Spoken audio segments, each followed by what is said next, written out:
Hiya Steve, I'm looking at your swing. I think these are the areas that we should be looking at first. If you look face on and down the line, the halfway back position needs a little bit of work on.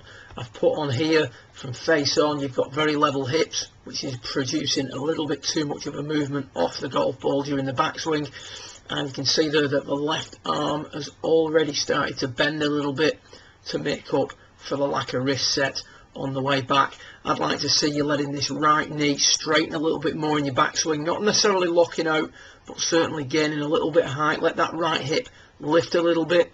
This would produce a steeper shoulder turn and would also produce a steeper setting of the shoulder. But added to that, we've also got to encourage the wrist to hinge a little bit more. The more you try and keep the wrists out the golf swing, the more the club is going to be forced in back behind you. So just get rid of those lines and work your swing through.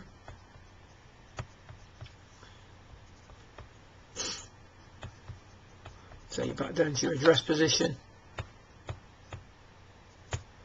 Maybe a little bit too much focus on width in the early part of your takeaway. If we watch the first move away, very, very quiet with the hands, trying to create a lot of width. And you can see as we get to this sort of waist level position, or even just shy of chest height, there's very little movement in the wrists at all. Shaft pointing behind you at this point. I mentioned getting some footage up of Greg Norman. Anybody who's got such a late set tends to set the club very much behind them. We used to see this sort of position here with Greg Norman, really wide takeaway, very little wrist hinge, and then club getting lost behind the player. If we take a little look at Grant Waite, what we're going to see here is a much more gradual setting of the wrists in the takeaway. You can see also the left shoulder tending to work down rather than across.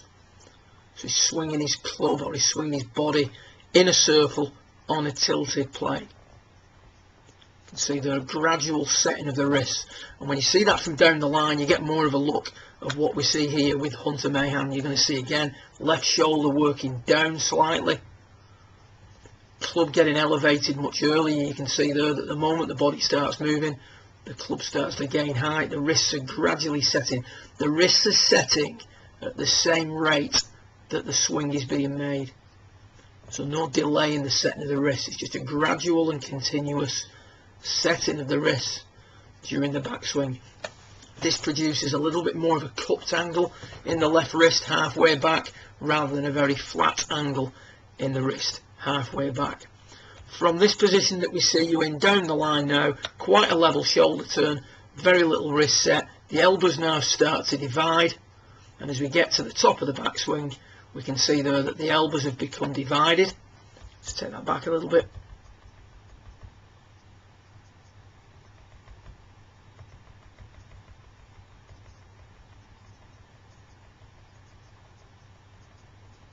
So the flat left wrist is produced by your takeaway, and you can see that you're a little bit short. You're certainly not flat.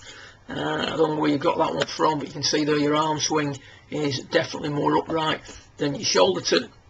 But the issue I've got is this right arm now, because the elbows are divided, this right arm shoots out behind you.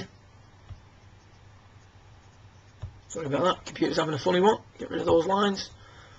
This right forearm now, if we take a line down it, it's pointing out behind you, as opposed to a little bit more straight down. And you can see that the elbows have divided. From there, there's only one place you can go, and that's back over the top as you try and get your right elbow back in line with your right hip. As you do that, you can hit any number of shots on the way through. So I've been looking initially at gradually setting the wrists, working on getting the left shoulder to work down and getting the right knee to just lengthen a little bit on the way back. What I suggest you try, just to stabilise everything and give you a feel, is set yourself up to it, right leg straight, and hit some hard shots, keeping the right leg bolt straight during your backswing. That's going to give you a feeling of getting that right hip a little bit higher, and it's also going to allow you to work on that wrist set a little bit more. If you were a little bit more gradual, a little bit more naturally, just work that in, see how it goes. Send us a video in a week or so's time, and we'll do a little bit more work on it for you. Well done, mate. See you soon.